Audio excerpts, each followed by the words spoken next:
यार किसान भाइयों, स्वागत है आप सभी का एक बार फिर हमारे इस नई वीडियो में। तो किसान साथियों, आज के इस वीडियो में हम बात करने वाले हैं जो हमारे एरिया की जो मुख्य फसल है अम्बल में।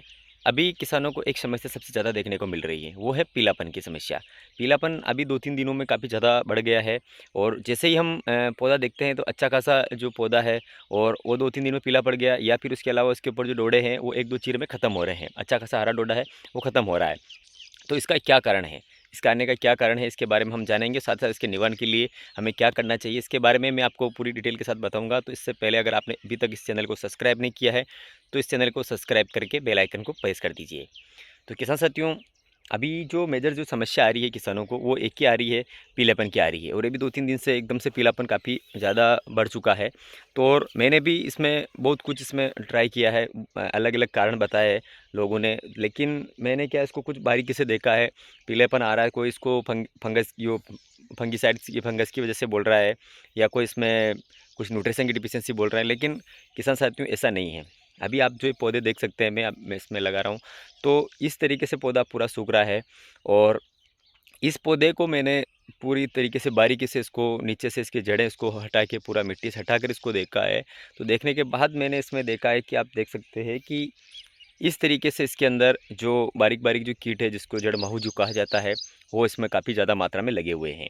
और तो किसान साथियों, और इसके अलावा और भी मैंने जो अलग-अलग जो पौधे देखे हैं दूसरी जगह, जिसमें वायर वर्म्स की समस्या काफ़ी ज़्यादा देखने को मिल रही थी। तो ये इस प्रकार की समस्या आ रही किसान साथियों। और ये जो सबसे ज़्यादा इस समय क्यों आती है कि अब हम लगातार इसको पिलाते हैं, तो लगातार नमी रहती है, तो जिसके कारण इसमें हमें जो ये वायर वर्म्स की और ये जो माहू की इनकी समस्या काफ़ी ज़्यादा बढ़ जाती है। साथ-साथ इसमें कहीं-कहीं हमें नेमाटोड की भी समस्या हमें देखने को मिल रही है।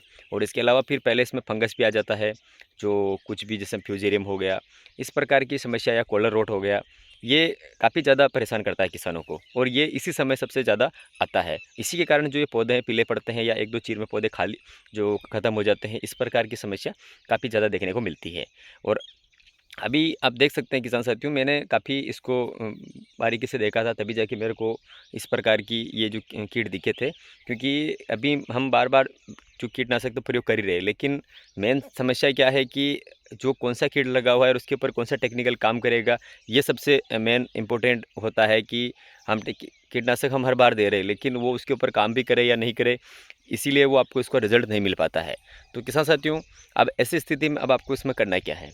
अब क्या है कि चिरई भी लोई चिरई का समय चल चुका है, तो बहुत से किसानों के तो यहाँ पर गीले में खुलता नहीं है, और बहुत से एरिया में गीले में खुलता है, तो वहाँ पर किसान ज़्यादा लगातार नमी बनाए रखता है, जिसके कारण सब समस्या सबसे ज़्यादा आती है। तो अब ऐसी स्थिति में किसान साथियों, आप भी के भी अगर इस प्रकार की समस्या आ रही है, आप उसको बारीकी से देख सकते हैं। और अगर आपको इस प्रकार की समस्या लगे, तो मैं आपको जो बता रहा हूँ, आप उसका उपचार कर सकते हैं इस तरीके से। इसका मैंने बहुत से किसानों को करवाया है, रिज़ल्ट काफ़ी शानदार मिला है, आप भी कर सकते हैं। तो किसान साथियों, अब इसमें करना क्या है कि आपको 2-3 मैं चीज़ें बता रहा हूँ।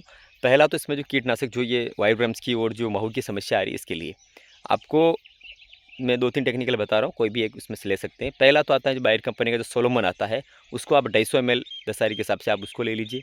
या फिर इसके अलावा जो गौचो आता है बायर कंपनी का, उसको ले लीजिए। या फिर जो थाइमेथोक्सिम जो एफएस वाला जो आता है, उसको ले सकते हैं। तो किसान साथियों, ये तो 3 इंसेक्टिसाइड की बात हुई है। इन तीनों में से किसी को भी आप ले सकते हैं। अगर सोलोमोन ले रहे हैं, सोलोमोन सिंगल आप कर सकते हैं, उसका भी रिज़ल्ट आपको इसके ऊपर मिल जाएगा। या फिर इसके अलावा आप गौचो के साथ में थाइमेथोक्सिम एफएस वाला भी आप क्रॉस करवा सकते हैं, ताकि आपको लंबे समय के लिए और आपको कोई भी इसमें चिंता की बात नहीं रहे। सारे के सारे जो इंसेक्ट है अंदर, वो कंट्रोल हो जाते हैं। और इसके अलावा किसान साथियों, रही बात इसमें फंगस की, जो कॉलर रोट की समस्या आ रही थी, इसके ऊपर आप जो प्रयोग कर सकते हैं, जो एवरगोल एक्सटेंड आता है, इसके काफ़ी शानदार रिजल्ट है। इस समय आप प्रयोग करके देख सकते हैं। उसके बाद आप मुझे कमेंट करके बता सकते हैं कि आपको कैसा रिजल्ट इसका मिला है, अगर आपकी ऐसी समस्या आ रही है। मैंने बहुत से किसानों को प्रयोग करवाई है। आप 100 से 200 ml आप एक बार में आप इसका प्रयोग करवा सकते हैं। इसके आपको काफ़ी शानदार रिजल्ट मिलेंगे।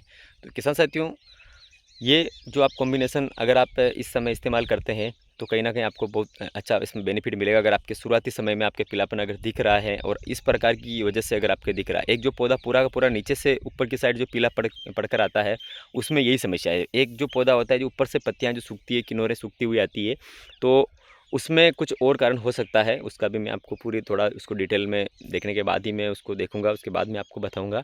लेकिन जो मैंने ये चीज़ इसमें नोटिस की है, वो इसी की वजह से आ रही है, सबसे ज़्यादा जो समस्या आती है। तो आप ये भी कर सकते हैं। और अगर आपने वेलम प्राइम का प्रयोग नहीं किया है तो वेलम प्राइम का प्रयोग भी आप इस समय कर सकते हैं, बढ़िया रिजल्ट आपको उसका देखने को मिलेगा। तो किसान साथियों, ये थी जानकारी। अगर आपको पसंद आई है तो इस वीडियो को आप ज़्यादा से ज़्यादा शेयर करें, और इसी तरह की खेती से जुड़ी जानकारी के लिए आप हमारे इस चैनल को सब्सक्राइब करके बेल आइकन को प्रेस कर दीजिए।